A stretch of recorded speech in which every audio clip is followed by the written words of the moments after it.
west of London in rural Lambton County, and she lived in London, but was from the area of Orangeville, Calvin, where my mother was from. And I'm flicking the string, aren't I? We affectionately call this the string. And so, therapeutic. Anyway, we made a date to meet.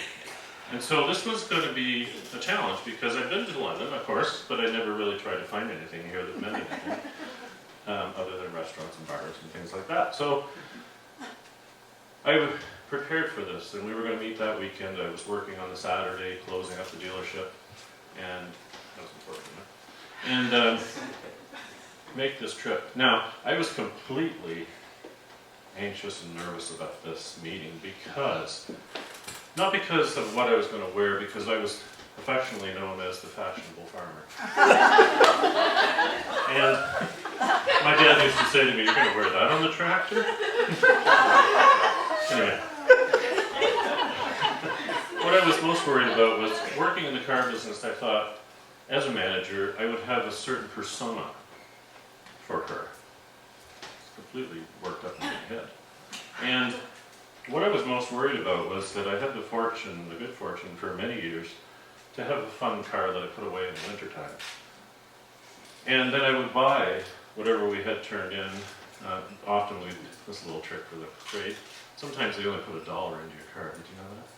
And I could buy it for $100 over cost. So I bought this car for $101, had it safety, and I was driving it for the winter, but my friends affectionately called it the big brown turd. It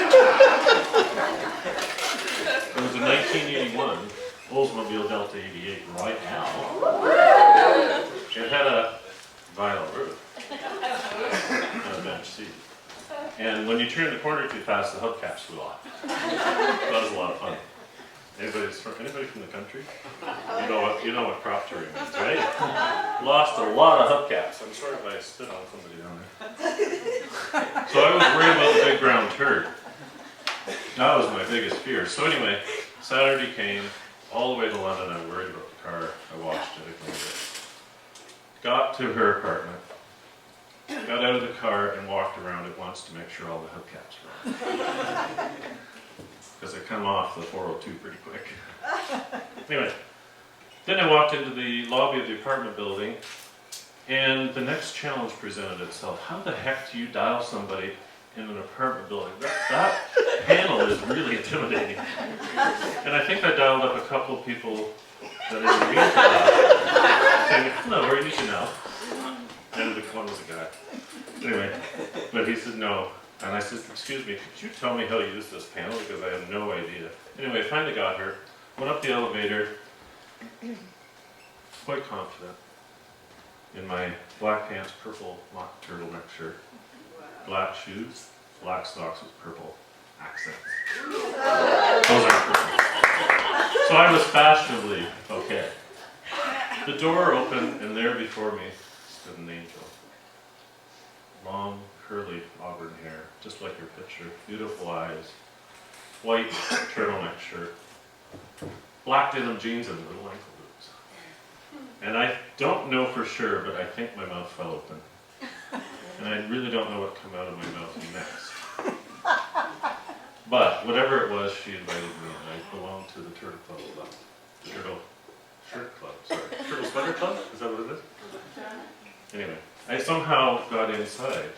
Now, I don't know what we talked about, and it wasn't very long. I met her roommate, she was lovely. And then we decided to go for dinner. So we ended up going to, before that, sorry, back up. We went down the elevator, made that.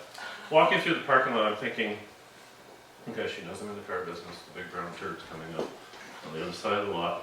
Every nice car we walked by, I thought, wow, she's going to be going, that's his car. It wasn't. That's his car. We got to the big brown turd, and I opened her door for her and let her in. And she didn't say a word. I thought, ooh, that's good here. Walked around, got in the car. She didn't say a word. So I felt compelled to say something. I said, "What do you think of my car?" I said, "Well, it's very roomy." I thought, ooh, I'm good. She doesn't like cars. So off we went, very slowly, so we didn't lose any hubcaps. On the way to the restaurant, we ended up at Krebs. I don't know if anybody remembers Krebs. It's where Tony Roma's is on Wellington Road South now.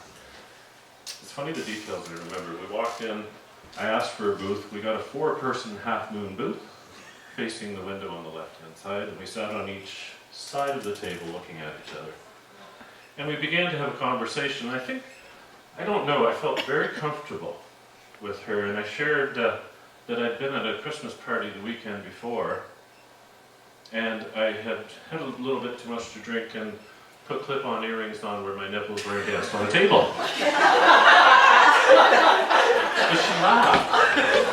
She laughed about that, and she laughed with this genuineness. Through her eyes, I could tell she thought I was an idiot, but she laughed, and I thought, wow, I'm good here. So we began to have more conversation, and as we ordered our meal, bread was brought, and I watched her inhale a whole loaf of bread within minutes. And I thought, wow. Now, remember, I'm a farm boy. Right? Meat, potatoes, and bread. If she can get through a loaf of bread in like 3 minutes, we're good. Right?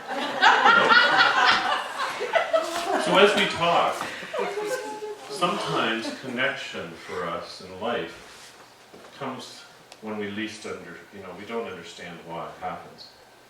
And as we're talking, I found out that her grandfather was married for the 5th time.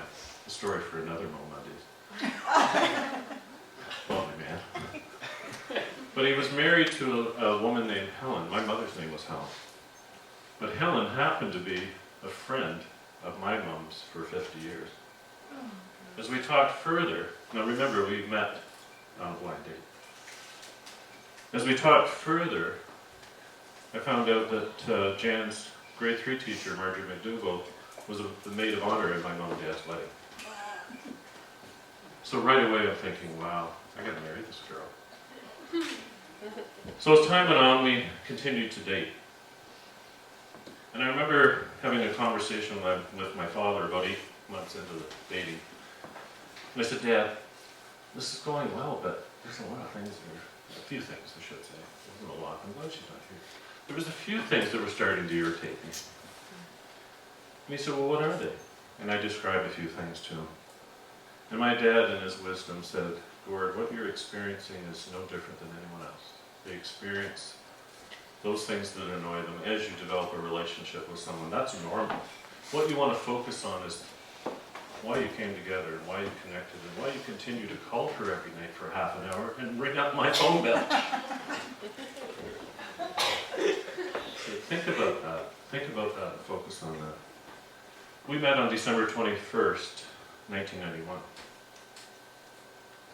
So on December 21st, 1992, I took her back to Krebs.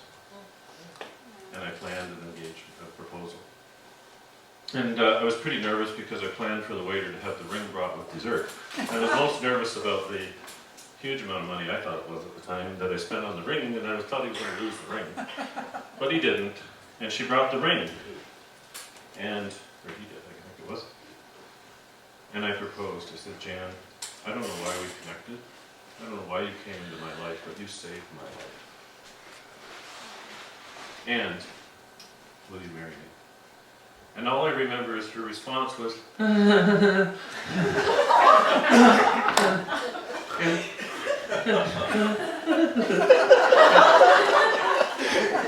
what is this language? I didn't say that out loud, but I didn't know if that was a yes or a no. And I said, is that yes or no? And she said, of course, yes. So, the purpose of this story is quite relevant because on May the 14th, 1994, we were married. So that makes us married 25 years tomorrow.